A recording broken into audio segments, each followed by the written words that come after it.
Hey, what's up, guys? This is Sam, and I'll be doing the free video for August 20th, 2021. So, another week in the books, another OpEx behind us. We now go into next week where we have the Fed and Jackson Hole, and probably some potential for fireworks. Up or down. The market still looked pretty good to me. There was a couple of major warning signs. One that I'll kind of drop in your dish is the VIX, and if you're hip, the VIX of the VIX. That's really where the risk seems to be hiding. Also, a little bit in the dollar. If you start to see the VIX and the dollar come in next week, I think that'll be generally very positive for the market because it's still very strong, even with those two things kind of lurking. So if the dollar and the VIX can chill out a little bit, then I think the market's going to continue higher. With that said, last video that we made, we talked about the bond dynamic and how that structures where you should be focusing your trades. You don't want to go against the flow, and the flow has been into bonds. So what does that translate to? Well, it translates to a deflationary sectors benefiting. And hopefully if you've been watching our videos, or if you're part of the group, you already know what the deflationary sectors are. So we're going to run it back because I don't see anything more important to talk about than bonds and what the effect is on the stocks. So let's start here with bonds, and then I'm going to show you the stock that benefits the most.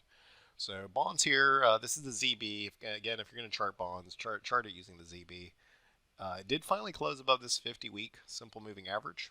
It was always going to be a challenge because of the shape, right? The shape is kind of a little bit of a tough angle to break initially. You can see it failed and then it failed again. Catches on support, breaks through, decent volume, relatively high volume at least. So kind of confirms the move up a little bit. And this chart, long story short, I mean, there's still nothing but real buy signals here. There's really nothing to change.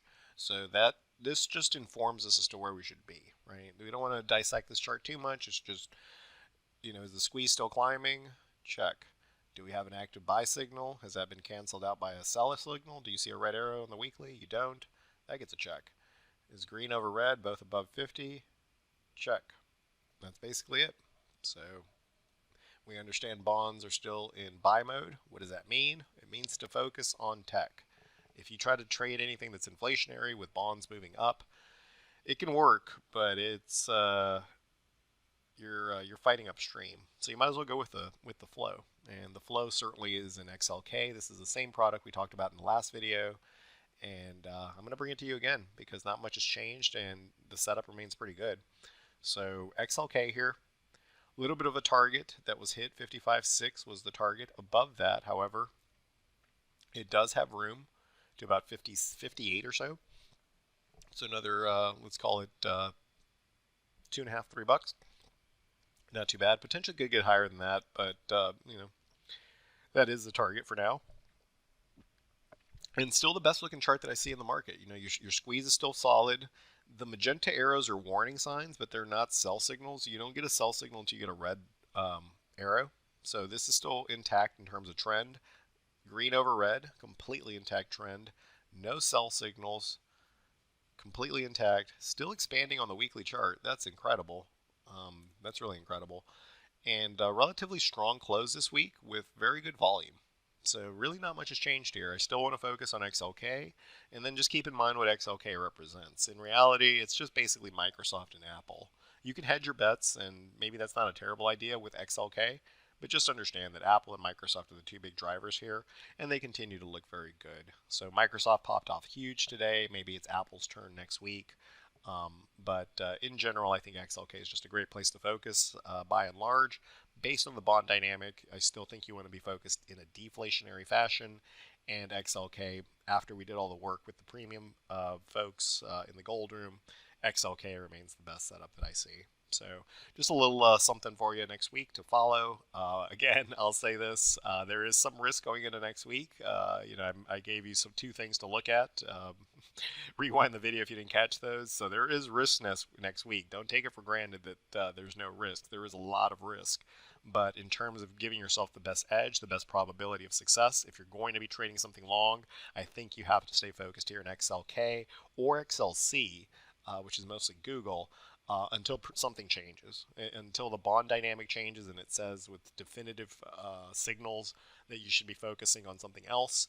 Let's just play ball with what the bond market is saying, XLK, XLC, and a deflationary theme going into next week.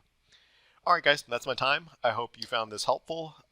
Feel free to stop by simplertrading.com and check us out if you like our videos, if you like our content. We do this pretty much all day. We trade our real money in front of you guys, and it's a really cool and fun community. So it's a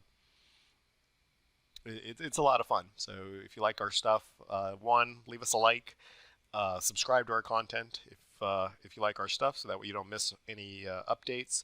And then come and check us out at simplertrading.com if you haven't before. You can pick up a trial and see what we're all about.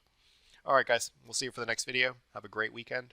I'll talk to you on next Friday. Cheers. Without Simpler Trading, I could not have financial independence. This is one of the best investments I ever made in my life. It's helping me find consistency. It's one of the things that won me